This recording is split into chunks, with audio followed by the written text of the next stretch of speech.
अभिवादन स्वीकार करिए अपने दोस्त रसल रघुवंशी का।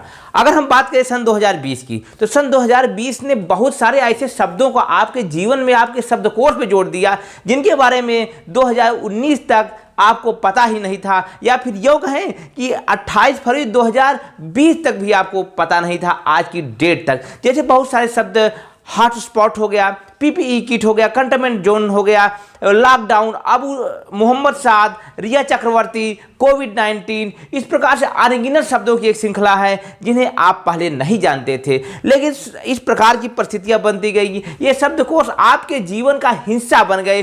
सोशल डिस्टेंसिंग, जिसके बारे में हम सोशल इलेबोरेशन की बात करते हैं, सोशल कॉपरेशन की बात करते हैं, वहां पर एक नया शब्द आ गया, सोशल डिस्टेंसिंग। ये शब्द एक आम आदमी के जीवन से जुड़े हुए नहीं थे, लेकिन परिस्थितियां इस प्रकार से बदलती हैं, जीवन में किस प्रकार से परिवर्तन होता है, किस प्रकार से एक देश विभाजक वर्ष के रूप में आ सकता है, उसे सन 2020 ने प्रमाणित किया। और यदि विश्व का इतिहास आज के बाद जब लिखा जाएगा 20, 25, 30 साल बातों यह बात सामने आएगी कि 2020 जो था एक विभाजक वर्ष के रूप में सामने आया। तो आज हम इन्हीं सब विषयों पर चर्चा करेंगे कि किस प्रकार से इन वर्षों में, इस प्रकार की परिस्थितियों में असली मुद्दे, नकली मुद्दे आमने सामने आते हैं। रविवार चर्चा का विषय है असली मुद्दा बनाम नकली मुद्दा। असली मुद्दा बनाम नकली मुद्दे की चर्चा हम शुरुआत करते हैं जनवरी 2020 से। जनवरी 2020 का जब साल प्रारंभ हुआ था, तो उस समय इस देश में एनआरसी सीए को लेकर के ढेर सारे प्रोटेस्ट हो रहे थे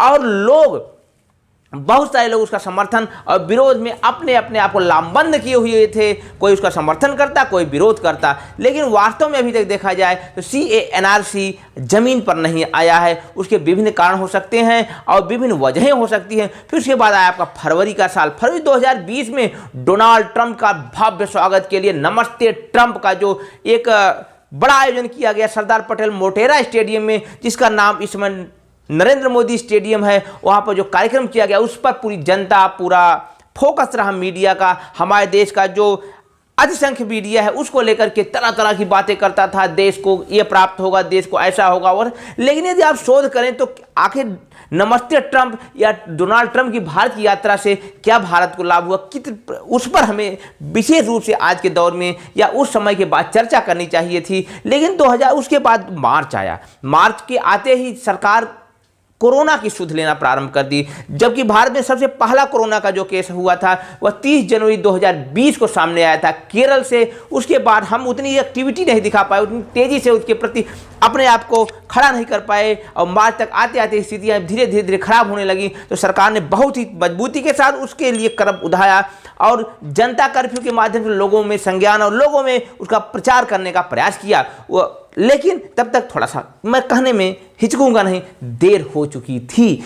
अब हमारा फोकस फिर उसके बाद लॉकडाउन पर फोकस होता चला गया। हम लॉकडाउन के एक लंबे दौर में चलते चले गए और तरह तरह की खबरें, तरह तरह की बातें हमारे जीवन से जुड़ी या जीवन से अलग लगातार आती चली गई। उसके बाद अप्रैल का महीना आया। अप्रैल के महीने में तो जिस प्रकार से बवंडर खड़ा किया गया, जिस प्रकार से बातें फैलाई गई कि पूरे भारत में तबलीगी जमात की वजह से कोरोना फैलता चला गया।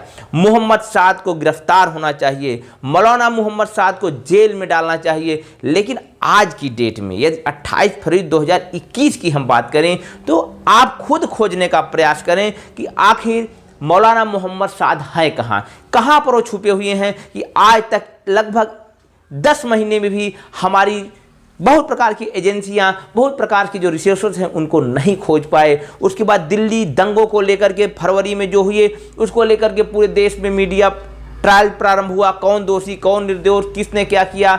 और इसमें जो सबसे दुखद घटना थी कि हमारे बहुत सारे नागरिकों को अपने जान से हाथ धोनी पड़ी। हमारे एक आईबी के युवा और तेज तर्राक अधिकारी को एक नृशंस हत्या का शिकार होना पड़ा। इस प्रकार से जब हम मई में पहुंचते हैं तो उसके बाद मई में हम देखते हैं कि देश में भारत चीन के विरुद्ध जिस प्रकार से एक दूसरे के साथ इंगेजमेंट बढ़ता चला गया, आर्मीज का, सेनाओं का, बॉर्डर डिस्प्यूट को लेकर के, स्पेशली LIC को लेकर के, उसको हमारी मीडिया ने जबरदस्त तरीके से दिखाया। लेकिन उसी बीच एक ऐसी घटना प्रारंभ हुई जिसने पूरी देश की, पूरी दुनिया की मानवता को हिला दिया। शायद आने वाले सालों में इस घटना को एक स्थान मिलेगा।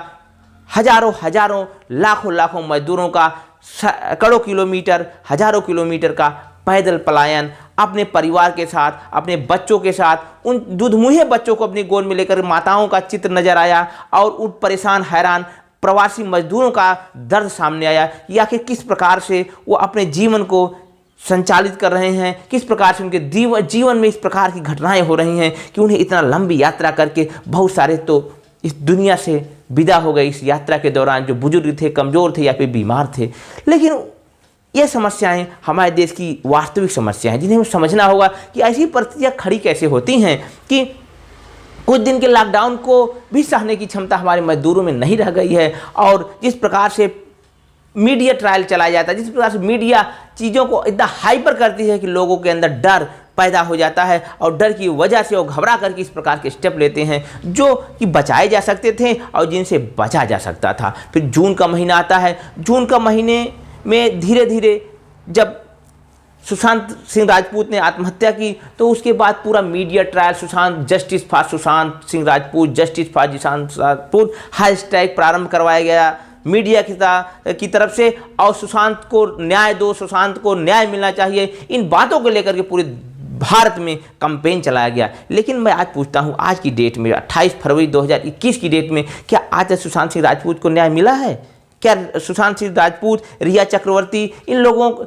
ने जो भी षड्यंत्र किया होगा या फिर उनके साथ सुशांत सिंह साथ जो भी षड्यंत्र हुआ होगा, क्या अभी तक न्याय के कटघरे में वो सारे मुलजिम, वो सारे लोग जिनकी वजह से सुशांत सिंह जैसे एक प्रतिभामान और एक अपकमिंग हीरो, जो कि एक ब्रांड, एक स्टार कास्ट हो सकता था, एक ज़बरदस्त महासितारा हो सकता था, क्या उसे अभी तक न्याय मिल सका है? लेकिन वो 2 महीने का पीरियड, लगभग जुलाई से अगस्त तक पूरा हमारे देश की मीडिया से सुशांत सुशांत गाती रही। उसके बाद मामला शांत हो चुका है और सारी चीज़ें नेपथ्य में जा चुकी हैं, और न्याय कहाँ तक है उसको खोजने के लिए आपको गूगल और अन्य सहारों पर जाकर के खोजना पड़ेगा। मेरे कहने का मतलब यह है कि हमें किसी मुद्दे को इतना तेजी से आग की तरह नहीं उछाल देना चाहिए कि सारी दुनिया का अट्रैक्शन उस पर चला जाए, और उसके बाद उस मुद्दों को जब आपको लगे कि आग ठंडी हो गई है और लोगों के सेंटीमेंट उससे धीरे धीरे कट रहे हैं, तो बिल्कुल साइड कर देना चाहिए। हमें उनके बारे में भी सोचना होगा। आज रिया चक्रवर्ती कहाँ पर है? रिया चक्रवर्ती, जिनको पूरी मीडिया ने इस प्रकार से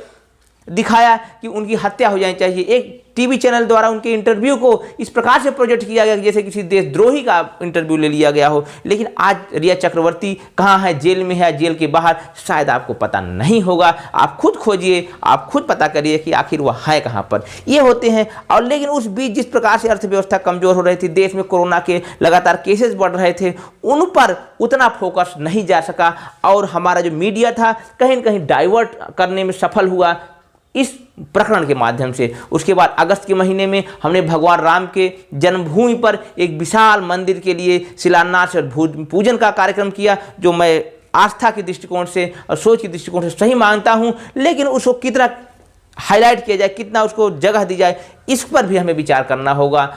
हमारी श्रद्धा का विषय सर्वोच्च होना चाहिए और उसके प्रति हमारी भावनाएं जुड़ी हुई होनी चाहिए, क्योंकि सैकड़ों वर्षों बाद इस प्रकार का सुअवसर हमें प्राप्त हुआ। उसके बाद जब हमारा सितंबर का मास आता है, सितंबर में हमारी जीडीपी जिस प्रकार से गोते लगाती है, 23.9% हम नीचे चले जाते हैं, और सितंबर माह में लगातार इसी को लेकर के चर्चा चलती रहती है। इस चीज़ पर मैं पहले ही वीडियो बना चुका हूं कि आखिर हमारे लिए सुशांत ज़रा जरूरी है, आर्थिक मंदी। आप चाहें तो इसे डिस्क्रिप्शन बॉक्स में जाकर वीडियो को देख सकते हैं। लेकिन जिस प्रकार से एंटी गवर्नमेंट लोग इस मौके को लेकर के इतना तेजी के साथ उसको आगे बढ़ाते चले गए, उसको हमें समझना होगा कि आखिर आर्थिक मंदी तो पहले से थी और कोरोना ने उसमें 4 चांद लगाया, कोरोना ने उसको और मजबूती दी। लेकिन इस आर्थिक मंदी के कारण अन्य कारणों पर भी हमें विचार करना चाहिए, उनके बारे में हमें सोचना चाहिए कि आखिर इतनी ज़्यादा अनएम्प्लॉयमेंट इस प्रकार से क्यों इस क्षेत्र में बढ़ती चली गई। मूल मुद्दे एक बार फिर मूल मीडिया से, मूल विचार से हटा दिए गए। उसके बाद फिर जब हमारा अक्टूबर का महीना आता है, तो अक्टूबर के महीने में तो पूरे देश में चुनावी उत्सव प्रारंभ हो जाता है। जब हमारे देश में कोरोना के मामले हाई हो गए थे, मैक्सिमम पॉइंट पे चल रहे थे सितंबर के लास्ट और अक्टूबर के फर्स्ट वीक में, तब हम पूरी तरीके से बिहार चुनाव पर केंद्रित हो गए थे। और जिस प्रकार से बिहार में लोगों का गैदरिंग हो रही थी, लोग इकट्ठा हो रहे थे, एकजुट हो रहे थे, एक साथ लोग अधिक से अधिक लोग बिना किसी सोशल डिस्टेंसिंग से बढ़ रहे थे, तो वहाँ पर भी तो कोरोना के खतरे थे। लेकिन छोटी छोटी सभाओं पर, छोटे छोटे शादी विवाह के कार्यक्रमों में जिस प्रकार से सरकार ने मजबूती से रोकने का प्रयास किया, और लोगों को भी इसके लिए क्रिटिसाइज किया जाना चाहिए कि वो लोग बिना सोचे समझे, बिना जाने बूझे इस प्रकार से लोगों के साथ एकजुट होने लगते हैं कि वह समस्याएं हम लोगों में भी प्राप्त करते हैं। लोगों को भी अवेयर होना चाहिए कि हमें असली मुद्दा अपने दिमाग से उतरने नहीं देना चाहिए, उनको पकड़ के रखना चाहिए, उन पर अपनी लगातार पड़ताल जांच करते रहना चाहिए, नहीं तो आप डाइवर्ट होते रहेंगे। फिर उसके बाद बिहार चुनाव में के बाद हमारा मीडिया नवंबर में धीरे धीरे पहुंचता गया, दूसरे मुद्दों की तरफ हम बढ़ते चले गए, जिसमें कि हम वैक्सीन को लेकर के लगातार बात करते गए। वैक्सीन आई, एक आशावादी रुख हम में विकसित हो चला गया कि आखिर इस प्रकार की आशा से हम कैसे जुड़ते चले जाएंगे कि हम नवंबर के महीने में किस प्रकार से अन्य विषयों पर या फिर कोरोना से जुड़ी हुई बातों से जुड़ते चले गए। फिर दिसंबर का माह आता है, शुरू होता है किसानों का प्रोटेस्ट, और हमारे देश की मीडिया का फोकस किसानों पर चला जाता है। अब किसानों के आंदोलन को देखने के सबके अलग अलग नज़रिए होते हैं। कोई उसे खालिस्तानी मूवमेंट देखता है, कोई पाकिस्तान सपोर्टेड मूवमेंट देखता है, कोई किसानों के साथ हो रहे अन्याय के विरुद्ध खड़ा हुआ आंदोलन के रूप में देख रहा है। ये सबके अपने नज़रिए होते हैं, लेकिन वास्तविकता है कि सारे एंगल उसमें जुड़े हुए थे। जिस प्रकार से खालिस्तानी झंडे एक किसान प्रोटेस्ट में दिखाए गए, वो बिल्कुल आपत्तिजनक हैं, और जिस प्रकार से पाकिस्तानी मीडिया ने इसको हाइप दिया और विश्व बिरादरी ने भारत में इस प्रकार की घटना का, ग्रेटा थनबर्ग और बहुत सारे अन्य जो सेलिब्रिटीज़ हैं, उन्होंने इस पर सपोर्ट की बात की। लेकिन हमें ध्यान रखना होगा, क्या किसानों के साथ वाकई न्याय हो रहा है? क्या ये तीनों बिल जो लाए गए हैं सरकार के द्वारा, इसमें किसानों का कोई हित या अहित है? मूल मुद्दा यह होता है, असली मुद्दा यह है। लेकिन उसके साथ जब हम दूसरे मुद्दों पर ज़्यादा डिस्कशन कर देते हैं, तो हमारा जो कोर इशू होता है वो अलग हो जाता है, वह दूर हो जाता है, और हम उस मुद्दे पर एक स्वस्थ और प्रखर और खुले मन से विमर्श नहीं कर पाते हैं। मेरा यही आप लोगों से अनुरोध है कि हम उन किसान से जुड़े हुए उन 3 मुद्दों पर बात करें, वो 3 बिलों पर बात करें, लेकिन ऐसे खालिस्तानी जो इस अवसर का लाभ उठाने के लिए किसानों से जुड़ने का नाटक करते हैं, उनके प्रति हमें दोनों तरफ के लोगों को सचेत होना चाहिए, चाहे वह किसान आंदोलन से जुड़े हुए नेतृत्व करता हो या सरकार। इन दोनों को ऐसे वहसीपन और ऐसे देशद्रोही ताकतों से अलग होकर के अपने मूवमेंट को बढ़ाना चाहिए, और हमें असली मुद्दे पर बात करनी चाहिए। जनवरी के माह के साथ ही शुरुआत हो जाती है इस देश में विभिन्न प्रकार के टीकाकरण की। 16 जनवरी 2021 को वह शुभ घड़ी आती है जब इस देश में टीकाकरण प्रारंभ होता है, और लोगों के जीवन को बचाने के लिए लगातार सरकारें तेज़ी से काम करती है। मैं तारीफ करना चाहूँगा अपने वर्तमान सरकार का कि इसने अमेरिका, ब्रिटेन से भी तेज़ी से वैक्सीनेशन का प्रोग्राम आगे बढ़ाया। हमने अमेरिका से भी तेज़ी से वैक्सीनेशन का प्रोग्राम और उससे ज़्यादा स्पीड में अपने देश में वैक्सीनेशन बढ़ाया। इसके लिए हमें ध्यान देना होगा, सरकार की तारीफ करनी होगी, और साथ ही साथ जितनी तेज़ी से हमने 2 टीके डेवलप किए, एस्ट्राजेनेका और ऑक्सफोर्ड का, और साथ ही साथ कोविशील्ड को, और इन टीकों के डेवलपमेंट से पूरी दुनिया में हमारी वैक्सीन डिप्लोमेसी तेज़ी से आगे बढ़ी। हमने दुनिया के विभिन्न देशों को बहुत सारे इक्विपमेंट्स दिए कोरोना के दौरान, और उसके बाद हमने बहुत से छोटे गरीब कमज़ोर अफगानिस्तान, पाकिस्तान माफ़ी चाहता हूँ, पाकिस्तान मुँह से निकल गया, अफगानिस्तान, श्रीलंका, बांग्लादेश, सेशेल्स, मॉरिशस और साथ ही साथ माली जैसे देशों को, छोटे छोटे अफ्रीकी देशों को भी जिस प्रकार से वैक्सीन दी, यह एक बहुत ही बड़ा हमारे लिए अचीवमेंट का विषय रहा। और उसे पूरे विश्व में जब सारे बड़े बड़े देश, अमीर देश वैक्सीनेशन का, वैक्सीन का स्टोरेज कर रहे थे, भंडारण कर रहे थे, तो भारत ने पूरी दुनिया को बताया कि वैक्सीन को बांट करके हमें लोगों को जीवन को भी बचाना होगा। जहां एक तरफ हमने देश में वैक्सीनेशन प्रोग्राम को तेजी से आगे बढ़ाया, वहीं विश्व के अन्य देशों में भी हमने अपने वैक्सीन के माध्यम से लोगों को लाभ और साथ ही साथ उसका एक मनोवैज्ञानिक और कूटनीतिक लाभ भी उठाया। यह हमारे देश की बड़ी उपलब्धि थी, हमें इन पर भी बात करनी चाहिए। और फरवरी का मंथ शुरू हो उससे पहले 26 जनवरी आती है, और 26 जनवरी के दिन क्या हुआ, किस प्रकार से हमारे ऐतिहासिक लाल किले पर धार्मिक ध्वज फहराने का प्रयास किया गया और सफलता भी प्राप्त हुई। उसको लेकर के जिस प्रकार से तरह तरह की बातें की गई, और मीडिया ने उसको इस प्रकार से दिखाया कि यह किसानों द्वारा प्रायोजित आंदोलन था। अगर मैं कहता हूं कि 2 लाख ट्रैक्टर दिल्ली में प्रवेश किए और उसमें से मैं दिल्ली पुलिस की रिपोर्ट बताता हूँ, लगभग 50 ट्रैक्टर डाइवर्टेड हुए रूट से, और जिन्होंने इस प्रकार के कार्यों को किया उनको हमें सबसे पहले क्रेडिबल ठहराना होगा। और जीत सिंधु जैसे लोगों को, जिन्होंने इस पूरे मॉब को, पूरी बात को डीरेल कर दिया, उनको कड़ी से कड़ी सजा देनी होगी। लेकिन इसके आधार पर पूरे किसान मूवमेंट को हम क्रिटिसाइज और उनकी मांग को असंसदीय या गैर लोकतांत्रिक नहीं घोषित कर सकते हैं। तो हमें निर्छीर विवेक के साथ दोनों मुद्दों में अंतर करना, बारीकी से सीखना होगा कि आखिर असली मुद्दे क्या हैं। अब मैं आता हूं फरवरी में। फरवरी माह में आते ही, हमारे फरवरी माह की शुरुआत पहले ही जनवरी के लास्ट में हुई घटना से स्टेज सज चुका था कि आखिर फरवरी की शुरुआत कहाँ से होगी, वही किसान आंदोलन, किसान प्रोटेस्ट। लेकिन धीरे धीरे आज की डेट में हम किसान आंदोलन पे कम बात करते हैं और हमारा मीडिया जो है वह बंगाल चुनाव, दीदी बनाम साहब की राजनीति में आ गया है। जिस प्रकार से बंगाल में चुनावी तापमान लगातार बढ़ता जा रहा है, एक दूसरे पर आरोप प्रत्यारोप का दौर चलता जा रहा है, उस बीच एक ऐसी घटना हुई जिसका जिक्र अगर न करूं तो अन्याय होगा। एक हैशटैग चला जिसमें लगभग 60 से 77 लाख लोगों ने हैशटैग में ट्वीट किया, मोदी रोजगार दो, मोदी जॉब दो। इस प्रकार के हैशटैग से हमारे युवाओं ने एक मैसेज देने का प्रयास किया कि आखिर सरकारें भर्तियों को दबा कर क्यों रखती हैं।